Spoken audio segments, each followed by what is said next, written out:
What is up, boxing besties? Welcome back to Xicana Boxing on YouTube. And if this is your first time, hi, my name is Lily. I am an independent boxing journalist who sometimes gets on here and yaps about whatever's going on in the boxing world.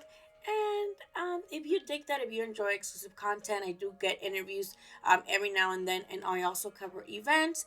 I think the next one I want to do is David Morrell versus David Benavides. So go ahead and subscribe if you're into exclusive content, but also if you enjoy Yapper, go ahead and hit subscribe because I really sometimes just get on here and just talk about whatever's going on. With that being said, I also want to give an update that my newsletter will resume next week. If you haven't yet, please subscribe to my newsletter on YouTube, on my website, chicanaboxing.com. It's a weekly newsletter, no spam, no nothing, just a weekly newsletter. And I'm doing a preview of Usyk versus Fury 2, and I'm gonna get a lot of cool stuff in it, and go ahead and subscribe to it if you haven't already because it's really, really good. But enough about me. Let's talk about Navarrete versus Valdez and the entire card because it was just such a chef's kiss of a card, really. Because I know that nowadays we're all, supposed to be obsessed with the fucking amazing cards by Turkey Al-Sheikh, right? Where it's like, oh my god, look at these names and bam, bam, bam, bam. But the pacing is ass. And I'm not saying that that's a new thing to boxing. Usually boxing events, for some reason, even if they're on streaming platforms, they are paced in a way that doesn't make sense to a lot of people. But the thing about these mecha cards that, they're all kind of, you have to sit down and watch them. And you want to, right? But it's just sitting down and paying attention for a long time. And if you have ADHD like me, it's hard. So this Saturday, it was so refreshing to have just a solid stacked card from like prospects, like literally, Steven Navarro, who I think has like 6 fights, right? Local kid, super talented, one of Top Rank's newest prospects that they acquired. I love seeing him. I love seeing Chop Chop, right? We saw Steven Torres, which a lot of people call the last American heavyweight hope, right, from Tulare, which again, he's just a prospect right now, but it's good to catch up and have some sort of like, hey, like I can enjoy and sit down to these fights, but if I miss out on them, it's not that big of a deal. I don't have to sit here. But also, it's just cool to see that the guys that are developing and then ending the night with championship fights. Maybe I'm just the minority, but I love pacing that way. I love that pacing. So it was a stacked card. Like I really enjoyed last Saturday's card, and of course, most people were really there looking forward to the co-main, which was the rematch between Robesi Ramirez and El Divino Rafael Espinosa. And that fight, of course, delivered. Like we knew that fight was gonna hit like crack, but the way that it ended was so just strange, because I wouldn't say underwhelming because it was sort of like a no mas moment, but I will say that it was a little like we were enjoying the fight and we wish that it would have kept going longer, right? But I think what most people and the debate that is here is not just admiring how good of a fighter that Rafael Espinosa is, because he is kind of like Fedora, where he's not going to utilize his reach and height. Like he'll obviously those are obvious advantages, and he does utilize them in a better way than Fedora because guys can't really reach him, right? And he does a better way of maintaining distance, but not that much. Like he's still there to be hit. So I just love that he's still there engaging with Robesi, and he was getting caught with some good shit from the Cuban. Like, oh my god, and I love Robesi Ramirez. Like his style. I mean, it's just because he incorporates the Cuban school, but he doesn't shy off from the offense as well. So I really enjoyed Robesi Ramirez in it, and it was just really strange to see that he was complaining about, maybe Espinosa's overwhelming and kind of just being quote unquote dirty to a lot of people. I did see someone send me one elbow. Shout out to my friend, because they did send me one video where I saw where the elbow does hit Robesi, and then like another time I think it grazes him. So I still think that I feel like the damage still came from the punches. Like, I'm not saying that he maybe didn't get hit by an elbow or two, and I'm not saying that it doesn't fucking hurt to get hit with elbows. I've been in mosh pits. I've been hit with elbows more than I can count. And I know that hurts. But the way that he stopped the fight, it just seemed like he had enough. Like, he felt that punch. I was like, that is that for me. I am going home. And I don't blame him. And I know, like, in boxing, it's impossible to, I guess, give a fighter space for them to feel safe quitting, to feel okay with quitting, where it's like, he did say, like, I can't see anymore, I'm seeing doubles after that punch. Why would I keep subjecting myself to punishment when I already can't see properly? I can't defend myself if I can't see properly. And he's totally right, you know that?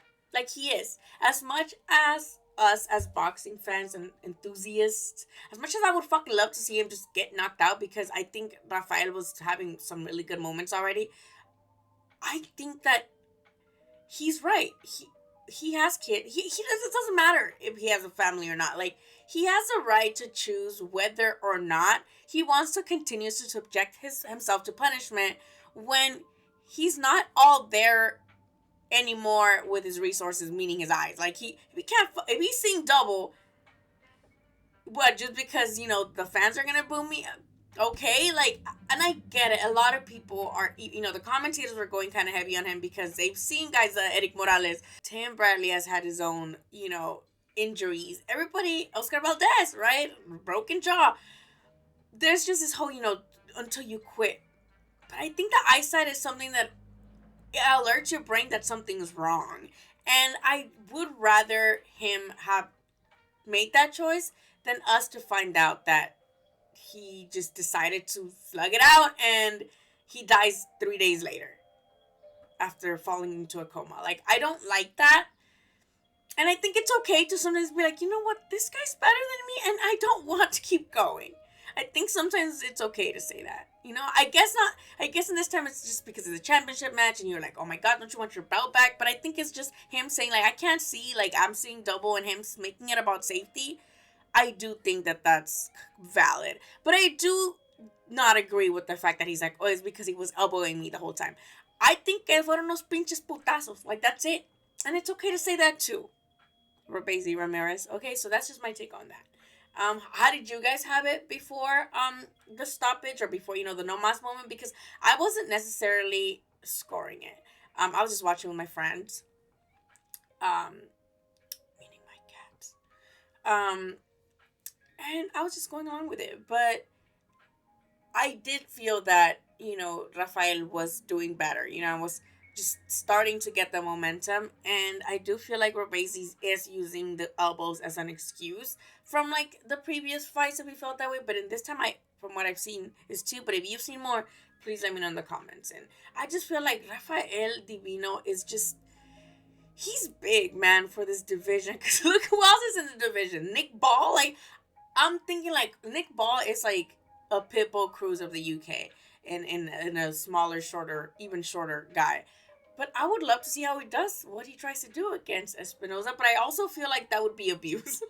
Just on the size advantage. Like, it would just be funny, but I would love to see it. And I feel like with Divino being with Top Rank now and having shows with them, and then Top Rank having that relationship with Turkey Al Sheik, we could maybe get him, maybe to get that card in like a Riyadh season card, since they love stacking those, right? And then see how Divino maybe gets even, get a paycheck. I love when my Mexican people win. I love it, and I love when it's in this type of fashion. And I just, who else? 126. Angelo Leo, right? Angelo Leo just won. That's a good fight. Figueroa. Wait, Figueroa is fucking fighting Fulton.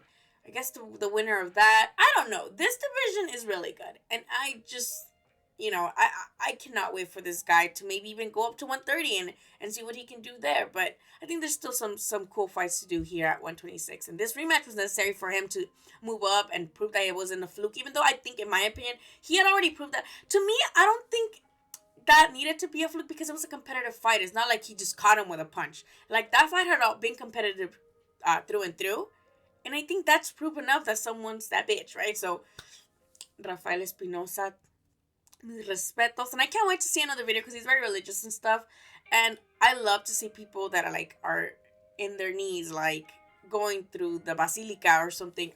It's so heartwarming for me. So I cannot wait to see more of those videos of him celebrating with his people. And yeah, I love that fight. And now to the main event that I always felt this, but I didn't want to say it because I don't want to sound like a Top Rank hater. Because Top Rank doesn't credential me ever for their fights, but I don't want to say things about them because I don't want them to think that like I'm salty about it because I'm not. I promise.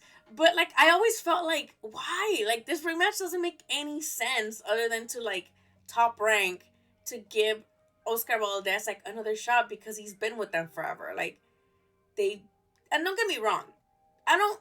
This doesn't mean that Oscar Valdez didn't put himself in a place where fans would always want him to be in these title fights because he slugs it out right. He leaves it everything in the ring, but it was unnecessary. It was so unnecessary. This style of Valdez was not gonna. I think Valdez knew.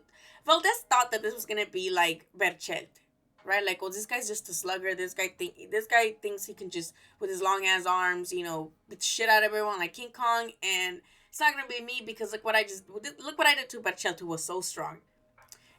But that's not it, right? Like that's the thing. Like I really want to make a whole video just on the unorthodox, like awkward, unconventional style that it is. That is Emanuel Navarrete because yeah, like when you look at him, I was showing Danny the other day, like he's just if you look at highlights of Navarrete, just freaking uppercuts that come from all the freaking way down here. He caught Valdez with some of those that are like from down the fuck over here, catching him. Right? I think that's the one that made him spit out his mouthpiece. Like, this man's style is for the Shakurs and like those type of guys, right? Or never mind, because Wilson and Baranchik did really well pressuring him too. Point is, Valdez thought he had it easy before I get to ADHD out of here. He thought like, hey, I'm an Olympian. I'm the one that, yes, I can bang, but I can also box and make adjustments. But no. And Navarrete's not the guy that you can figure out right away. And I think Valdez thought that this rematch was really going to be it. And I think that Top Rank wanted to like kind of help him be like, yeah, like you've been with us since forever. I think since day one, right? And I think that they wanted to do that for him, and that's good for Top Rank in the way that, like, they take care of their fighters that they love, right? But to me, I'm just like, that's kind of unnecessary, and I knew that this was going to happen. But I am surprised that it happened faster, and then I am surprised that it wasn't more competitive. Because if anything, I thought that Valdez was going to make it more competitive, that he had adapted somehow, but he got put down, and he got knocked out. Which I did expect a knockout, but I thought it was gonna be like more of a corner stop it. More not a corner, but like, kind of like the ref kind of just not making him want to take more punishments. I didn't think he was gonna drop him that many freaking times. And Christy from KO Christy, Robert Garcia's niece, I believe, she asked a really good question to Navarrete at the end of the press conference. I think she asked him, like, do you think that Valdez was already mentally deteriorating after the first knockdown? And, Navarrete said no, that he knew that Valdez was strong and that he's a warrior. And he's just saying that because, like, he knows that he has to hype up his opponent because he knows that Valdez is a warrior. And regardless, he was going to come at him con todo. But I do disagree. I do think that everybody saw that Valdez was already kind of like, se sentía como embarrassed. Like, I could sense that he was embarrassed just through the screen.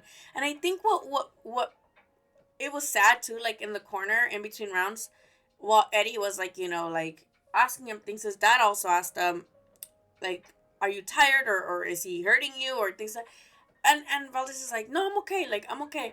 But even as he was saying that, his eyes, man, like he just looks so sad, and that's what made me feel fucking sad.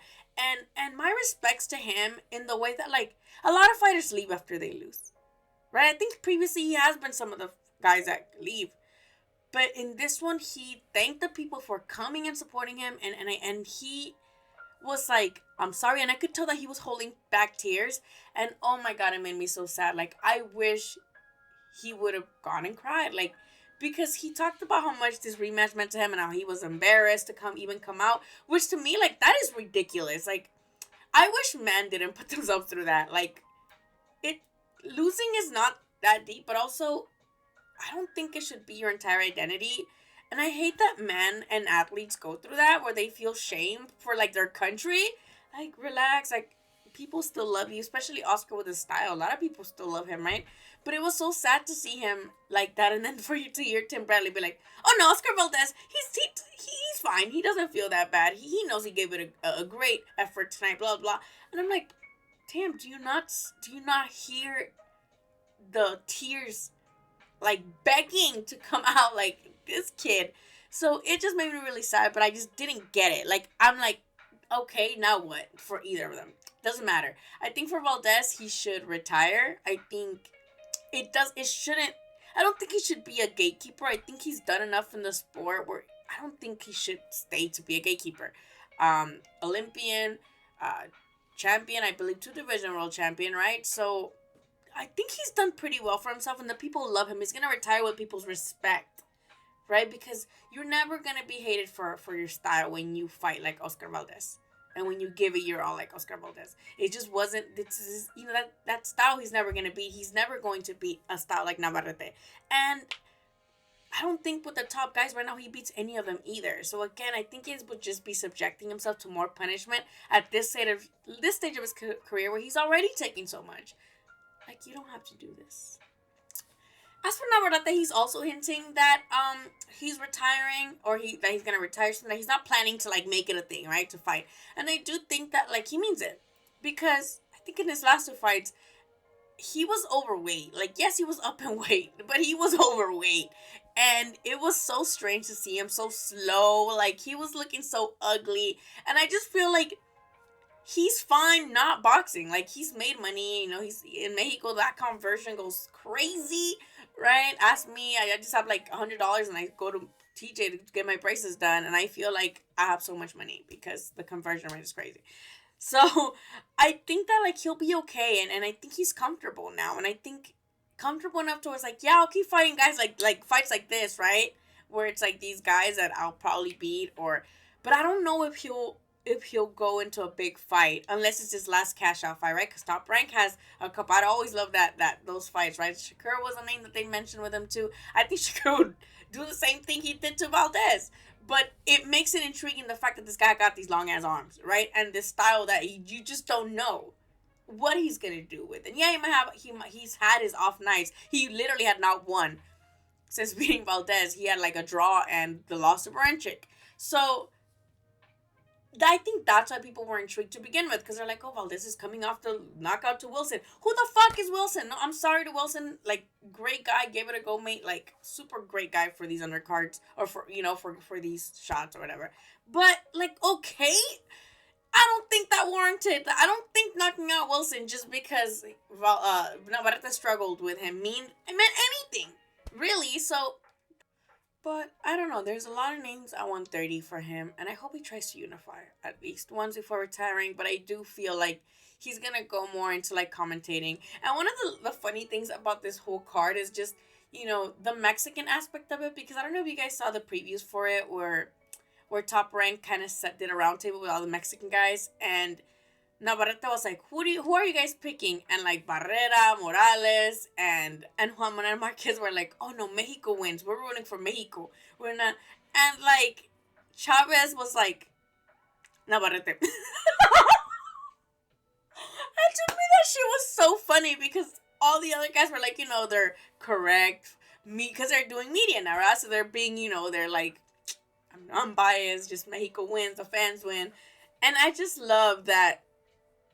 Who is that Chavez? He just doesn't care. He is who he is, and he'll say it. And he said, Vaquero. And after Vaquero won, like, he was there. Like, that must feel like shit for Oscar, right?